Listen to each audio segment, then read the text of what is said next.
Yung pagkakaroon natin ng love girl sa kapwa natin, maging sa friends mo lang, sa best friend mo lang, yung kakilala mo lang, yung asawa mo, lahat ng aspito ng love sa pagkatao natin. Kung purpose lang yan, konektada yan sa, kasi kailangan mo lang. Kailangan mo lang ng pera. Kasi hindi ka kaibigan or magko-comfort yan kung pangangailangan lang talaga ang purpose mo sa kanya. Pero yung love kasi there is wala kang iniisip sa kanya, siya yun, no? Hindi nga maisip sa iyo na mayaman ba yan?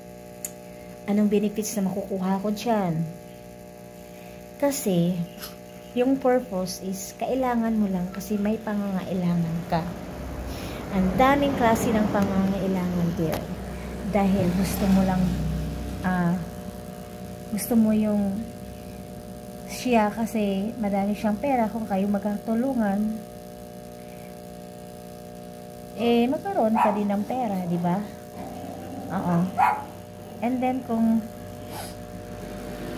mawala na siyang pera, doon na manghihina ka na. And then kapag dadapo na sa inyo yung mga problema like health or like yung may sakit na siya o ano pa ba yun, manghihina ka talaga, hindi ka magiging strong sa mga trials na tatagpo sa inyo kasi hindi ka masaya sa kanya kasi may purpose ka lang. And maging sa friend din, kapag kailangan mo ng pera o kailangan mong tulong financially, hindi ka din magagalit ka, magtatampo ka agad kapag sabihin ng friend mo na wala siyang pera.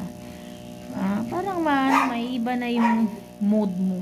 Lahat hindi pwede purpose, no? So kung makipagkaibigan ka dahil fit kayong dalawa, dahil wala kang naramdaman sa kahit basta gusto mo lang siya, ganon. Kasi in terms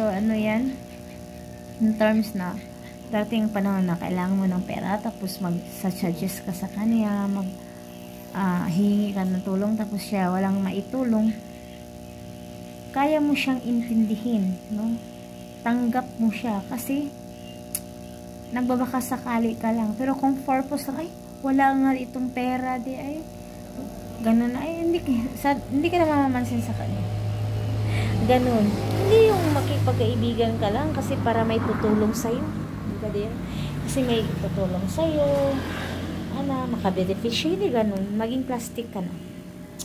Kasi sa pakikipagkaibigan din, hindi lang, ang dami din pinagdaanan ninyo yan. Dami din na pagdadaanan ninyo. Kailangan totoo ka kasi kapag maayawan ka, still friend. Kasi alam mo, ganun. So, lahat ng aspito ng love is hindi talaga pwede pag-purpose. Hindi.